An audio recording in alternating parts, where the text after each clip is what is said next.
भारत का प्राचीन ऐतिहासिक ग्रंथ महाभारत कई रहस्यों से भरा हुआ है। इसके प्रत्येक पात्र अपने आप में ही एक रहस्य है। महाभारत को पंचम वेद भी कहा जाता है। यह ग्रंथ हमारे देश के मन और प्राण दोनों में ही बसा हुआ है। यह भारत की राष्ट्रीय गाथा है। इस ग्रंथ में तत्कालीन भारत का समग्र इतिहास वर्णित है। अपने आदर्श स्त्री पुरुष के चरित्रों से हमारे देश के जनजीवन को यह प्रभावित करता रहा है। महाभारत में सैकड़ों पात्रों, स्थानों, घटनाओं तथा विचित्रताओं और विडंबनाओं का वर्णन है। महाभारत में जितने भी प्रमुख पात्र थे वह सभी देवता, गंधर्व, यक्ष, रुद्र, वसु, अप्सरा, राक्षस तथा ऋषियों के अंशावतार थे। उनमें से शायद ही कोई सामान्य मनुष्य रहा हो। महाभारत के आदि पर्व में इसका विस्तृत वर्णन किया गया है। आओ जानते हैं महाभारत में कौन किसका अवतार था। लेकिन उससे पहले हमारी वीडियो देखने वाले 99% लोग हमारे चैनल को सब्सक्राइब ही नहीं करते। अगर आप भी उन 99% लोगों में आते हैं तो चैनल सब्सक्राइब जरूर करें। भगवान श्री कृष्ण 64 कलाओं और अष्ट सिद्धियों से पूर्ण श्री कृष्ण को भगवान विष्णु का अवतार माना जाता है। माना जाता है कि वह अपने पिछले जन्म में मनु थे, जिन्होंने सहस्त्र कवच नामक राक्षस का वध अपने अंशावतार के साथ किया था, जो कि मैंने इस वीडियो में विस्तार से बताया है, जिसे आप डिस्क्रिप्शन में दिए हुए लिंक से जाकर देख सकते हैं। बलराम महाबली बलराम शेषनाग के अंश थे। जब कंस ने देवकी वासुदेव के 6 पुत्रों को मार डाला था, तब देवकी के गर्भ से भगवान बलराम पधारे थे। योग माया ने उन्हें अपनी तरफ आकर्षित करके नंद बाबा के यहाँ निवास कर रही श्री रोहिणी जी के गर्भ में पहुंचा दिया था। इसलिए उनका नाम संकर्षण भी पड़ गया। बलवानों में श्रेष्ठ होने के कारण उन्हें बालभद्र भी कहा जाता था। कृष्ण के बड़े भाई होने के कारण उन्हें दाऊजी भी कहा जाता था। बलराम जी का विवाह रेवती से हुआ था। महाभारत युद्ध में बलराम तटस्थ होकर तीर्थ यात्रा के लिए चले गए थे। यदुवंशियों के संहार के बाद उन्होंने समुद्र तट पर आसन लगाकर अपनी लीला का अंत किया था। भीष्म कृष्ण के बाद भीष्म का नंबर आता है, जो महाभारत के प्रमुख पात्रों में से एक थे।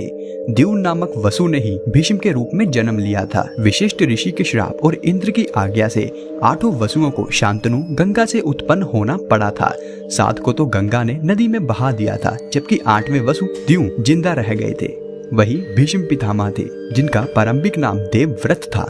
द्रोणाचार्य भीष्म के बाद द्रोणाचार्य को सबसे अहम माना जाता है। देवगुरु बृहस्पति जी ने ही द्रोणाचार्य के रूप में जन्म लिया था।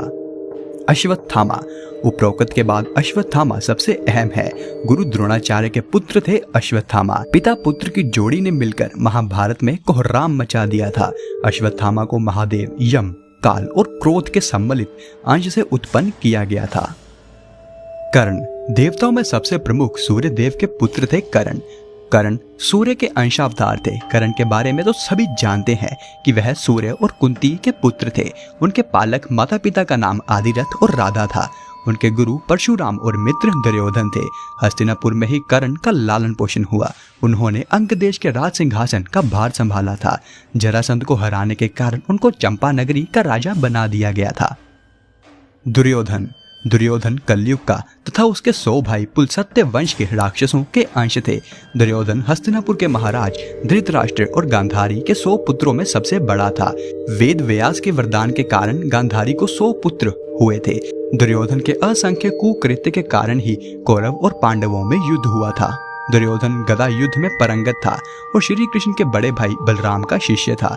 दुर्योधन ने कर्ण को अपना मित्र बनाया था। गांधारी द्वारा देखे जाने से उसका शरीर वज्र के समान हो गया था, लेकिन श्री कृष्ण के छल के कारण उनके गुप्त अंग का स्थान कठोर नहीं हो पाया था, जिसके चलते महाभारत युद्ध में भीम ने दुर्योधन को उनकी जांघा से पकड़कर 2 फाड़ कर दिए थे और इस तरह दुर्योधन मारा गया था। अर्जुन इनके धर्मपिता का नाम पांडु था, लेकिन असल में वह इंद्र और कुंती के पुत्र थे। देवराज इंद्र ने अर्जुन को बचाने के लिए कर्ण के कवच और कुंडल उनसे छीन लिए थे। देवराज इंद्र एक ब्राह्मण का वेश में कर्ण के द्वार पर पहुंच गए थे और उनसे दान में कर्ण के कवच और कुंडल मांग लिए। कर्ण यह जानते थे कि वह ब्राह्मण के भेष में इंद्रदेव हैं। फिर भी कर्ण ने अपने दान देने के व्यक्तित्व के कारण उन्हें कवच और कुंडल दान में दे दिए। भीम को पवन पुत्र भी कहा जाता है। हनुमान जी भी पवन पुत्र थे। कहते हैं कि भीम में 10,000 हाथियों का बल था। भीम ने गदा युद्ध बलराम से सीखा था। भीम ने ही दुर्योधन और दुशासन सहित गांधारी के 100 पुत्रों को मारा था। द्रौपदी के अलावा भीम की पत्नी का नाम हिडिंबा था, जिससे भीम को परमवीर पुत्र घटोत्कच पैदा हुआ था। घटोत्कच ने ही इंद्र द्वारा कर्ण को दी गई अमोघ शक्ति को अपने ऊपर चलाकर अर्जुन के प्राणों की रक्षा की थी।